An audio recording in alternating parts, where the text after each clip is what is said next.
And we're back.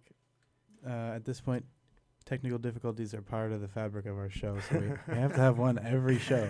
Come on, Yeah. it wouldn't be punk rock if it wasn't like, Yeah. the guitar came unplugged immediately and the singer was late. So Yeah. it's all good. We've had singers all come part of at the aesthetic. what is it? Like with 5 minutes left in the show. That's fun. Well, Yeah, no, yeah. Yeah. Let's blame the beginning on not so much an unplugged microphone. The legend will be that, Ev showed up late. He thinks he's big stuff. He showed up late. we're always having problems with the talent. The talent. It's a talent thing. Yeah. Sorry to be a diva immediately. My demands had to be met. You guys didn't have the chamomile tea, which I asked for, so I had to send my people out. Right. And then you didn't have the proper swivel chair that I prefer, and I had to ask for a second chair. So it wasn't so much a technical difficulty as you guys couldn't meet my expectations to make me comfortable. But I'm here. I'm ready. Let's have fun. Let's get serious. All that was a joke. Try to look past the red M&Ms, and we'll try and have a good show. Yeah. Exactly. Cool. So, do you want to just explain your band to somebody who has never heard of your band or punk music or music at all? Okay, so wow. So from zero, from less than zero. Okay, Yeah. let's start from there. Okay. Well, my name is Ev, and I'm in a duo with my cousin Paul.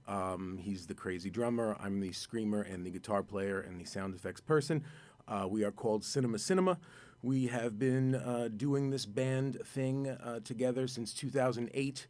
We're coming up on 10 years. We've done over 450 shows in 10 countries, 40 of the 50 states in this country, and 9 other countries outside of here. We've toured opening for Black Flag. We've made records with Martin BC. He's a producer who's worked with Swans and Sonic Youth and Herbie Hancock and Helmet and Unsane and Iggy Pop and Ginger Baker. We've also made records with Don Z and Terra. He's a producer in D.C. who's made records with Bad Brains and Fugazi and Minor Threat and Bikini Kill. Let me see, as far as what we sound like or trying to explain that to someone who's not heard punk or any music, that is pretty rough. I mean, but it probably, I have a better go at it if you haven't heard any music than if you heard regular music, and then I tried to explain to you what Cinema Cinema is, because Cinema Cinema is its own thing. There's multiple different genres. You can kind of say we cross over, one nice thing in one review one time, the Village Voice just referred to it as experimental punk. So like with experimental punk. So we kind of been using that as our genre tag. But yeah, it's punk, it's hardcore, it's metal, it's craziness. There's also a lot of jazz inflection. There's some ambient moments. There's a lot of experimentation with volume and space in the songs. So it's not the kind of thing that I walk around saying, hey, you got to check out my band, you'll love it. I stopped saying that a long time ago, once we really kind of learned what the actual face of the beast looks like and how it likes to snarl around, and we kind of just kind of follow it where it leads. So I don't usually say, hey, you'll love my band, we're Cinema Cinema, come check it out. I just kind of go with, it's an important thing in my life. I'm pretty much, if you know me or you've come to meet me, probably in the conversation you found out that I played or something. It's usually at the very front of my whole kind of being. I find as an artist, it's just kind of like who I am. That's why that, regardless of any levels of like fame or acclaim or anything, we don't have any goals like that. We stripped away all of the kind of result-based thinking, because that just puts a ceiling on your possibilities. So it's kind of like we do the band at this point because of the sanity that it kind of brings to us and what it means to us as a shared work between my cousin and I. So as far as like goals and getting places, I mean, we're just always going to do this. We're going to see it through as far as we can. So the sound is going to continue to grow as it's grown for the last 10 years since the beginning. I think it started off a little bit more song-oriented, alternative, hard rock kind of, maybe it started, and then it really is just spun out of control to this, like I said, experimental punk type thing, where it's a lot of kind of like, it's somewhat confrontational. It kind of comes right at you, and we don't try to sound like anything specifically. We kind of found this sound that that we kind of drum up when we play together, and that's what we've kind of gone with. So we don't aim at something specific. I think if we aimed at being more metal or more punk, it might have made this decade we've been doing the band and the upcoming decade or more, it might make it easier if we were in one genre. Generally, that does allow some ease in the flow of a band trying to climb some sort of a ladder or et cetera, et cetera. But for us, it's just we feel really glad that we could play with a quiet band or a weird band or an extreme metal band. I mean, we've done on some of the tours in Europe. There's some areas of Europe where it seems like the only stuff, and this isn't a knock on this. This is stuff that I really like, but it seems like only like Converge or Lamb of God or stuff like that, really heavy, really great, really intense vocals. It seems like there's some areas of Europe, like Prague, Czech Republic, for instance. It seems like the bands all only listen to that and emulate that, which is fine, but I'm just saying, like, we've been in scenarios where we've played with all bands that sound like that, and we aren't necessarily a band of that ilk. We've also been in scenarios where we've played with weird ambient bands that just have, pedals and loops and sounds. So we're kind of happy that we could fit in between a bunch of different areas and still be comfortable doing what we feel is us and not trying to specifically aim it or guide it in any certain direction to please anyone other than kind of the muse and how it makes us feel. So that was a 10-minute explanation that I think the person would then say at the end, okay, dude, so what does your band sound like? I know we did just hear, as we had the technical difficulty when I was getting the chamomile you guys didn't bring out for me. Still, that's going to be that's on my mind. The next time you have me back, if that's not right, I walk right out. This time, second chances. But we did hear a song from our most recent album. That was a song called Bomb Plot, and that's from our brand new, as in it came out in April of 2017, album called Man Bites Dog, that we did about 4 or 5 months on and off of shows that were in Europe and all along the East Coast between, I guess, April and September. And we're going to be going back out to do more shows in the new year behind that album. And there's a new video that we're shooting for a song called Run Until You're Out, which maybe that's not a bad segue to pop that song in. There'll be a video for that song coming up probably at the start of the new year, and a bunch of other stuff that we can get to eventually. We have a show coming up in a few weeks. We could get to that too. But primarily, if you're first tuning in now, if I didn't explain to you what we sound like, check out our new album, Man Bites Dog. You could get it at our Bandcamp or any of the digital outlets, or if you live in Europe, it's in stores in Europe because we're on a European label that has distro there. It's also in some select stores here in Brooklyn. It's in Rough Trade in Williamsburg. It's in a store called Black Gold in Boerum Hill. It's in Music Matters in Park Slope. It's at Generation Records in Manhattan. It's at Academy Records in Manhattan. So if you want to actually walk into some place and experience the whole record buying ritual, which I love, or CD buying ritual, you can buy it in some stores here, many stores in Europe, and then it's online like everyone else's stuff everywhere. But yeah, listen to that, and then you can tell me what it sounds like, because I can't fucking really explain. Oh, am I not allowed to say a curse? Yeah. Okay, wow. Okay, so let's just act like it didn't happen. So I'm not allowed. Let's go to the song. Yeah, let's go with the song, and let's. I need a tranquilizer. I need something to slow me down a little bit. If you guys want to go with the song, that'd be great. Chamomile.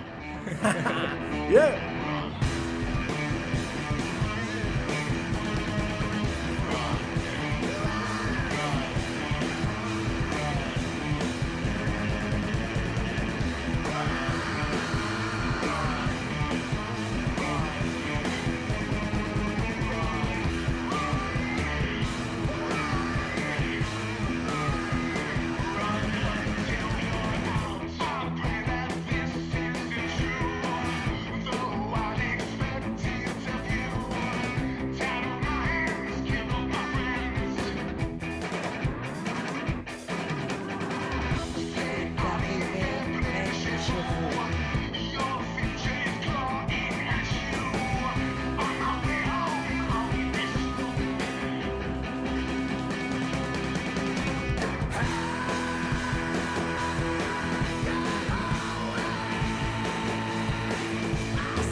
Can I ask you why Caesar's on the cover of the album with the daggers in his back?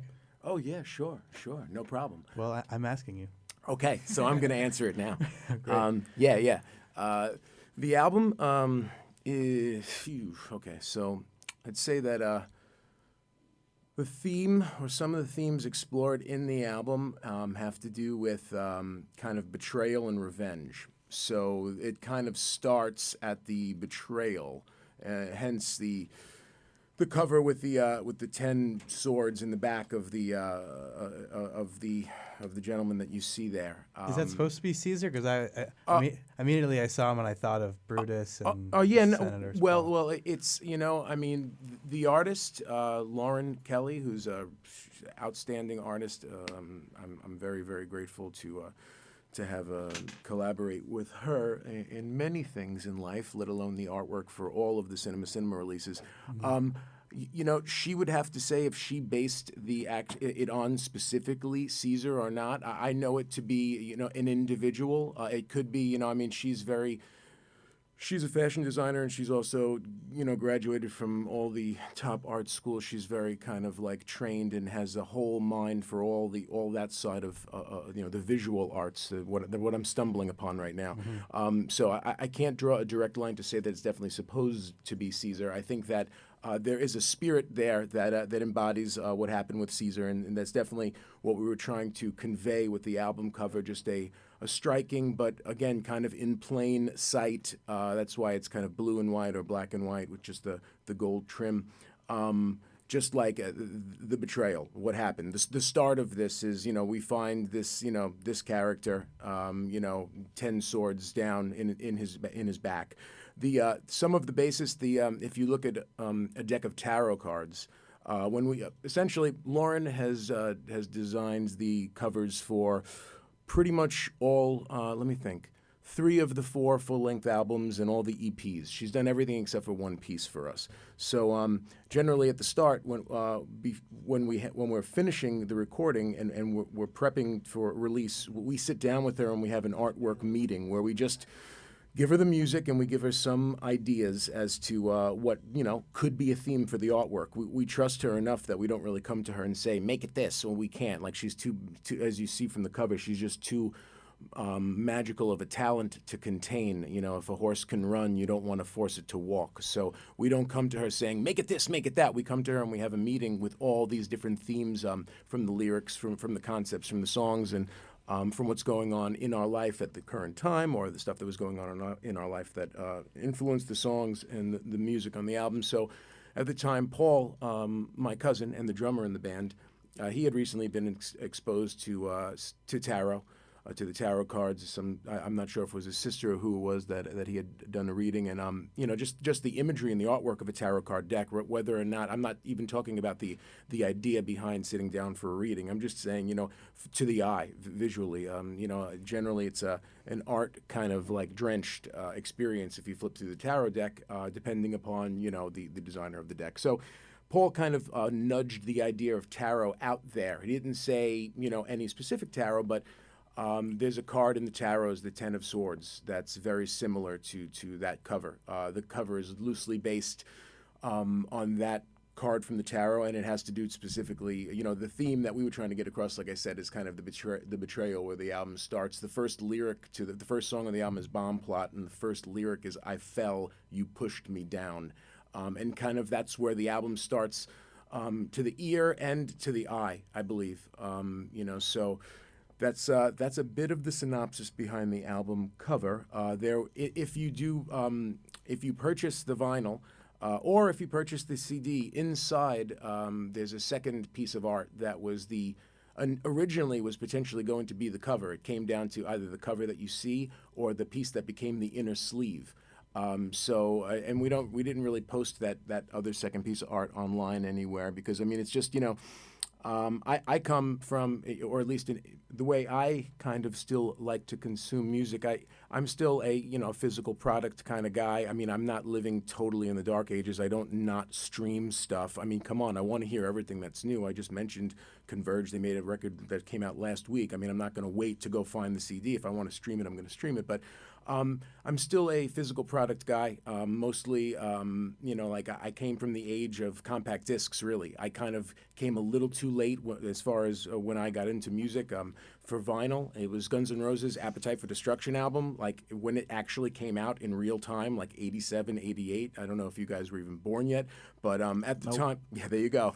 At the time, vinyl was kind of already fading, and cassettes and then compact discs were just being introduced right then. So I kind of got into collecting music on compact disc and cassette first. So although I have, like I said, experienced much digital listening, I also, filled up 2 different 80 gig iPods in like '07 and '09 that both died that I hadn't backed up. So I kind of like got a little fed up too with the whole digital thing, and I kind of thought if I can't touch it, if I can't feel it, I don't have it, and I don't want to have to buy it 2 or 3 times. I mean, obviously now that they moved over to streaming, it makes a lot more sense to just pay some subscription. But to get back around to what I was saying, there's a value to me at least as a music fan first to when I get an album, whether I get it at the CD or the vinyl or the cassette, whatever.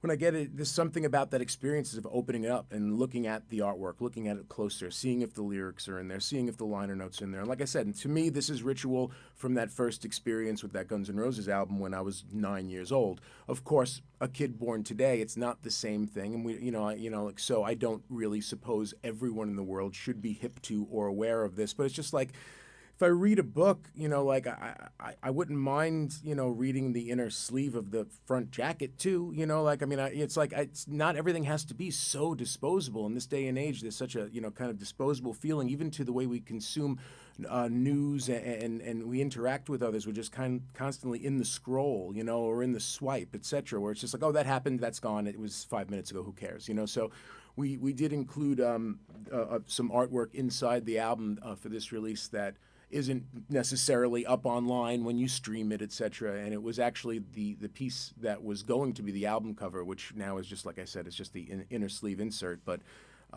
it has a value now, at least to me, because I know that people will have to actually interact with the product and buy it to see that stuff. So all the artwork, I have to say, we're really, really grateful and thrilled to get a chance to work with Lauren.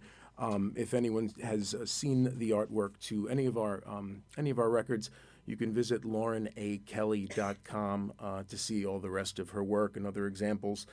She does do work in all facets, all artistic facets, and she does freelance work. If anyone is interested, you could always email her for some further stuff. Her contact stuff is on our website. But yeah, that's a little bit of the stuff with the artwork for the album. Do you want to go to Taxi Driver? That sounds great. That was the before we jump to it. Yeah, that was the first when we were getting ready to do like the release for the album. There's like a whole press campaign that goes with it. I'm just talking. Anyone who's in a band knows this. This isn't some special thing to us. It's just if you're releasing it, etc. on a label with some serious kind of like thought behind it. There's a press campaign, etc. So our publicist was talking to us when he first heard the album about what song would we want to premiere first or etc. And we knew we were doing a video for Bomb Plot and eventually doing a video for Run Until You're Out. And we were just running through all the songs and we were thinking which one kind of really pokes at you and leaves you feeling a little weird. And we thought Taxi Driver was the one. So when the whole press push started for this album, this actually was the song that was premiered first. And we've also been working it into our set because it's interesting, like the live set. And then we finally have realized, like by our 4th album and by being a band for 10 years, that you can. There's always this thing of like, oh, we want the album to sound like when you do it live. But the great thing is to have 2 kind of paths where you learn how to do a really effective live set and you find the right songs that piece into that live set from your catalog. But then there's also the using the studio the correct way and having kind of an artistic expression with the album. So it's not always that a song translates as well live as it did on record and vice versa. But Taxi Driver happens to be one that's really been working. So yeah, let's go for that one. All right, here we go. Here's Taxi Driver.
So, I noticed that there's two movie references, and I think Mask of the Red Death, is that from Conan the Barbarian? Oh no, well, that originates from Poe. Oh, okay. But it's been referenced and used all the way through. Yeah. There are a lot of movie references for sure. And if Well- yeah, go ahead. Clockwork Orange and Taxi Driver obviously stood out to me as two Yeah. big ones. Yeah, and I know. Wholesome family films. Oh yeah, yeah. Definitely, like Christmas time. Everyone we just settle down after Christmas having Time our Insanity. after having our lovely meal, and we want to sit down. Yeah, and actually on the on the previous record too, from our 2014 record, A Night at the Fights, there's a song on there called Raging Bull. So Taxi Driver showing up on the following album, Man Bites Dog. This one, it's almost kind of like, and these two albums have been the two that we've worked with Martin Bisi, which I'll tell it's kind of an interesting story how we even met Bisi and how we've come to work with him, and I'll tell that now. But something kind of clicked along the way. I'm always keeping like notebooks or like a little note on my phone, etc. of just stuff that just pops through as like a song title, in my mind, even if it's just just a turn of phrase, a word, something that just kind of sticks out there. Then there's always there's a couple of movie, big time movie, reference titles that like just affected me a certain way when I saw them, and I've wanted to try to embody some sort of feeling of my own. While kind of making use of that already pre-existing title, such as like you just said, Taxi Driver. That, and like I said, that showed up because there was a Raging Bull, and it was just this kind of Scorsese, De Niro thing in my head. I attended Brooklyn College, this fine, lovely place that we're in right now. I attended it back in the 1900s. So it was the 1900s. So Was it steam powered back then? It was horse and carriage. The trolleys weren't quite up. Yeah, steam powered. It was dark. There was candlelit. Back in the in the 1990s, but in the 1900s is when I did attend here. What was your degree in? Well, I majored in film. Which I guess is, and in all honesty, I did not wind up graduating, so I don't have a degree. Just to put that out there, unless if Brooklyn College is listening, and this is also the second or third time I've been on the Brooklyn College radio since leaving here and not graduating. So maybe they could give me an honorary if they want to do an honorary doctorate. I've traveled the world. I've played many shows. I can try to relay some knowledge to your graduates. Maybe at some point when my beard turns from black to gray, I'll be wanting to seek some sort of distinguished kind of like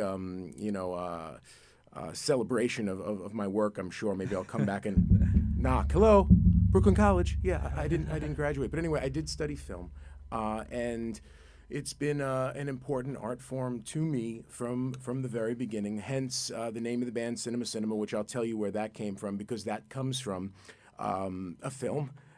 So there's a lot of film reference there. I guess I kind of maybe got just as lost in the world of film when I was a young, thirsty-minded early teen as I was getting just as lost in punk rock and hardcore and metal and everything from that was Black Sabbath to Black Flag to Black anything, to then deep diving into anything that like Stanley Kubrick did or anything Scorsese did. I just, I found there was this really, like I said, thirsty. There was a real thirsty period that my brain went insane from like 13, 14, 15, 16, 17, where it was just like, I want to make art. I don't know. I want to play guitar. I want to sing. I want to scream. I want to be in a movie. I want to direct. I want to do this. So at that time, I guess my brain kind of soaked up a lot of different little concepts that I hoped to one day mix into whatever soup that I cooked up, and now here we are all these years later, and we have Digital Clockwork Orange, which is a reference, and Taxi Driver, and Raging Bull, et cetera, and Mask of the Red Death, and to get back over to it, the name of the band, Cinema Cinema,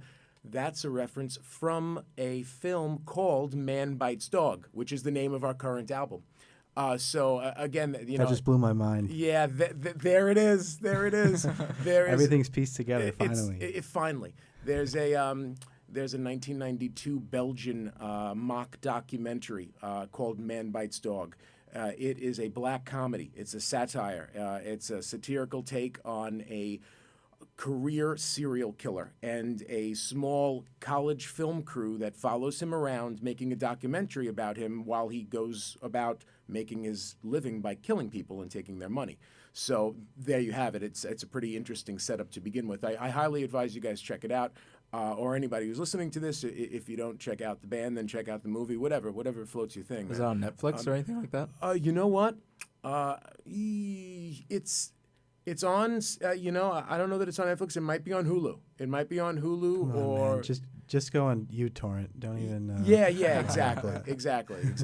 But there's like I said, it's a mock documentary about this murderer, this serial killer, and in the film Man Bites Dog, that I saw when I was about 15 or so back in the 90s.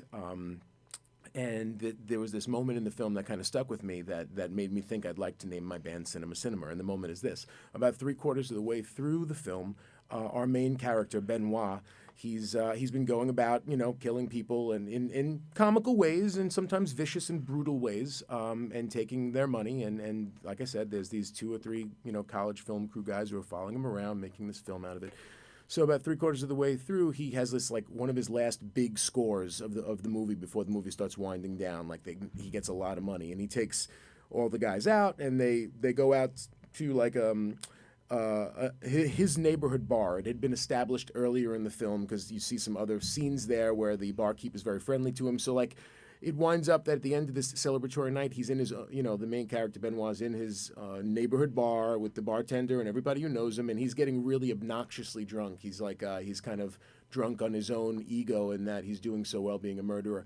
And he's getting all the guys drunk, and they're getting kind of crazy. And ultimately, he gets kicked out of the bar, his neighborhood-friendly bar. And so kind of the tables are starting to slowly turn when people that were friendly to him suddenly are appearing in the film to not be friendly to him. But he's kicked out of the bar, and he drunkenly walks down this alleyway as the film crew follows him, and he starts this improvised chant about cinema, which just goes cinema, cinema, de sounds on sounds, de film on film.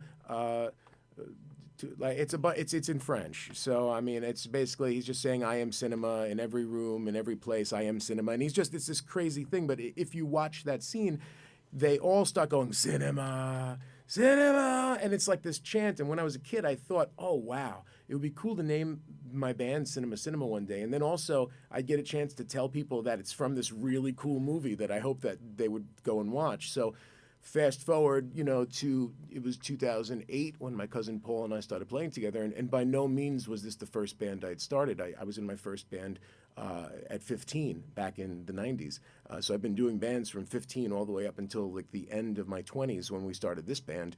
And there was something about what happened when Paul and I got together to play that made me think, I've been saving that Cinema Cinema name. I think this is the band for it. So do you get any royalties from the movie? You should contact them. You know what? I've put my people in touch with their people, and it's just a saga of paperwork. I'm hoping that we can get it cleared. There's a lot of money that we're owed. It sounds like you're basically telling people to watch the movie. Yeah, that's pretty great. I mean, this is I'm doing promo. I'm bringing it into our interviews. I'm hoping there's some sort of percentage. Hello, anyone out there, please? I heard they have really good chamomile over in Belgium. You know what? Check that out. I've been there, and the chamomile is exquisite.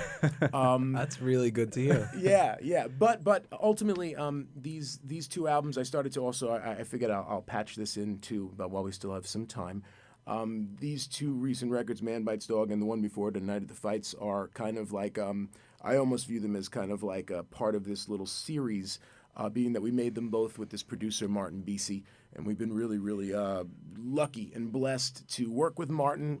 Martin has been recording at his studio, BC Studios, in the Gowanus area of Brooklyn since 1979. So he's been doing it close to 40 years there, and he's worked with everyone possible. Anyone who's passed through that's made music, he's worked with them all. It's from Sonic Youth, like I said, and Swans, and Helmet, and Unsane, and Africa Bambaataa, and Herbie Hancock won his Grammy in 1984 for work he did with Martin, Ginger Baker, Iggy Pop, Henry Rollins. I mean, everyone. And what happened was I was being a crazy music fan that I am. I was aware of Martin over the years. I mean, I never thought we'd ever get a chance to work with him. I mean, it would be a dream, I thought. But what happened, and this is the interesting kind of like thing of the fate of it. We had a practice space a few blocks away from his recording studio, which we had never been to his recording studio, but we were in the area, the Gowanus area. And for those of you who are not Brooklynites who are listening, although I don't know how much wattage WBCR has. Maybe this much. This probably only covers the 10 blocks between here and Gowanus. But, Correct. so then you all know what Gowanus is. The Gowanus Canal is this horrid, fetid, green river of death and hell. Artists love it. Yes. And you ever see people kayak in it? It's bizarre. It's insane. I would love to see some hipster turned into a weird science experiment by falling in there. Totally, Really totally. It's bound to happen. Yeah, so we're rehearsing. We're sharing this rehearsal space with this other really great band called the Giraffes, and in the Gowanus area. And this is going back about 5 years ago. And what happens is this: Hurricane Sandy happens. That's what happens. And thinking being that I've been a resident of Brooklyn more or less my entire life, and we never had a real hurricane like that.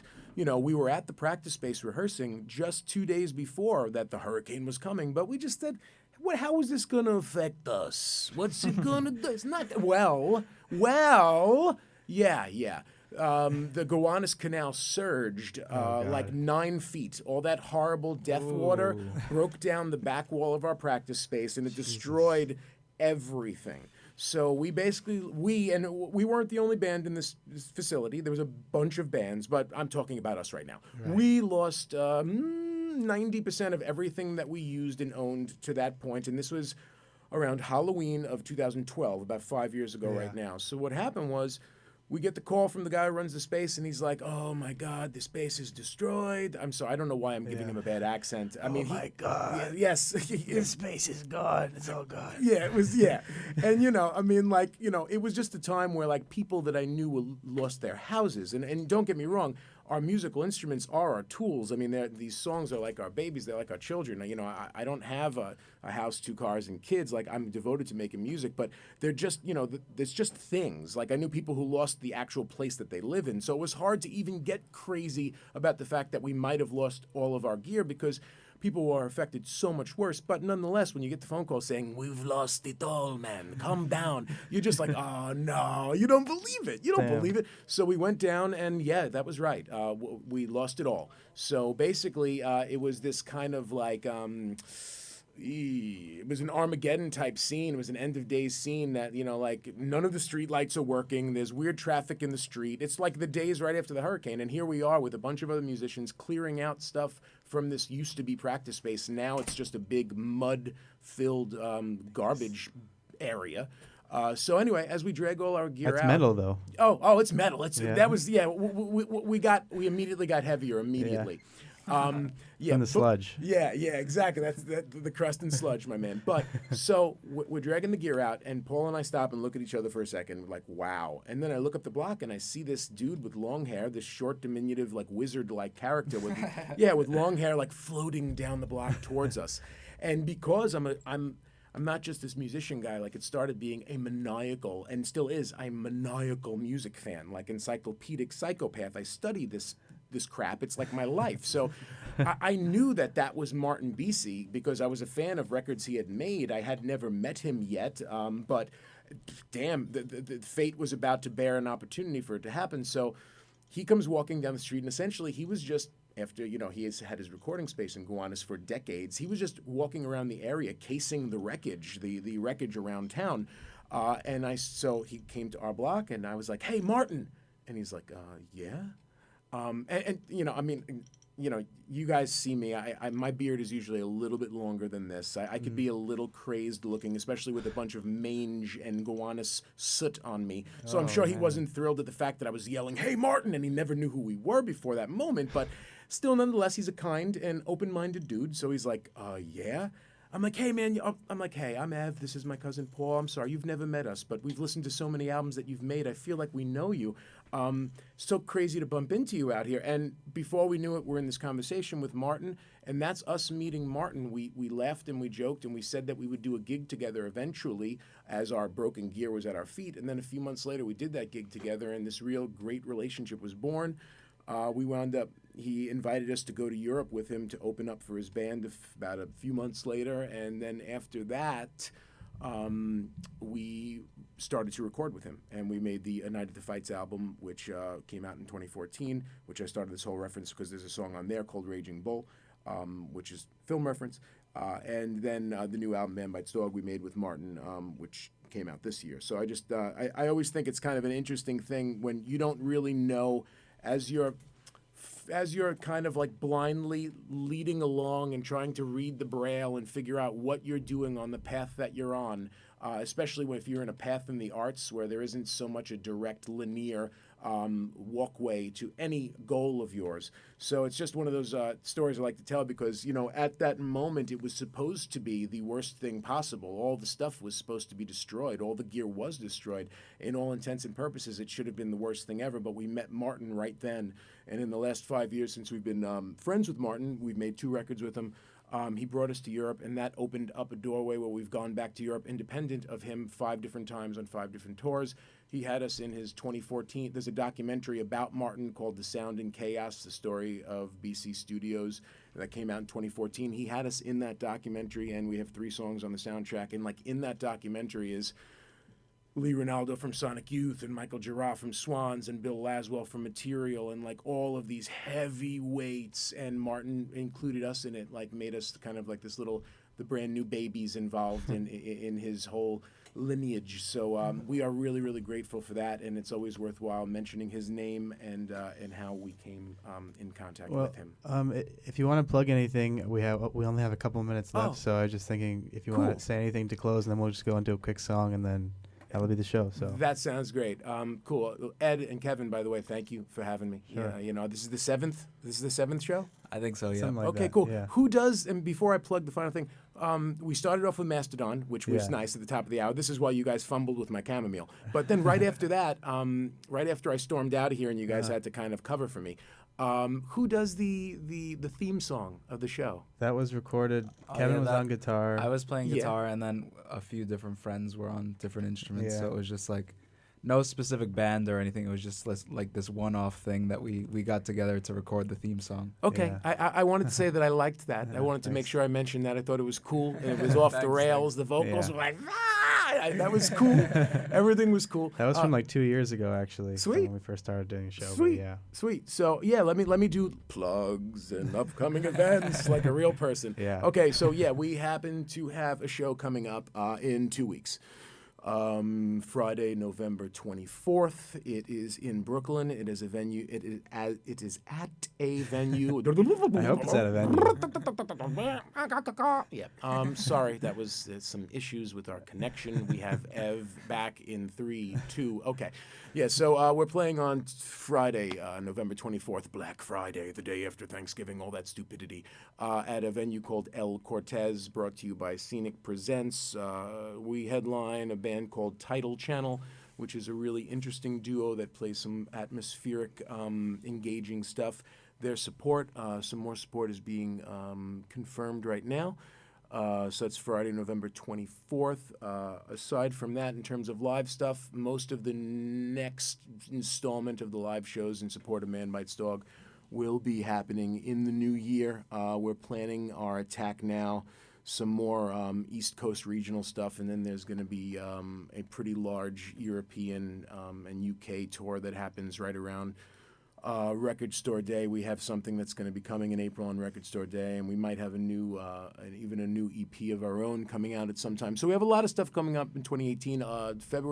Friday, the 24th of this month, we have a gig here. And if you want to find out any of the stuff about the band, any of the stories, if you want to see if any of the stuff that I said was true, you can go to a couple of different places, the first of which mainly a website, just like back in the old days before all the platforms. Whoa, like a mom and pop storefront. You could go to cinemacinemaband.com, and that has links to everything, and that will give you all the info. And if you don't like to go to websites, of course, we're on Facebook, and you'll find us as Cinema Cinema Band. We're on Instagram, you'll find us as Cinema Cinema Band. We're on Twitter, you'll find us just as Cinema Cinema. And the Bandcamp is cinemacinema.bandcamp.com. You can get new record, the old records, any merch.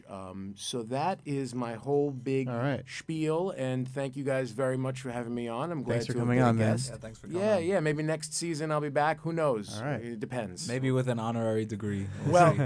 if you guys could put in the word for me. I'll see. Peppermint, I'll right? see It what we was can do. peppermint. Peppermint chamomile, Oh, no, and okay. I'd like some sort of a doctorate type All right. thing, or some sort of at least one of those. What do they call those graduation caps? Is that a Yeah. cap? I guess.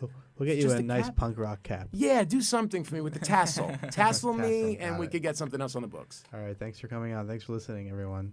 Goodbye. We're going to Raging Bull. Yeah.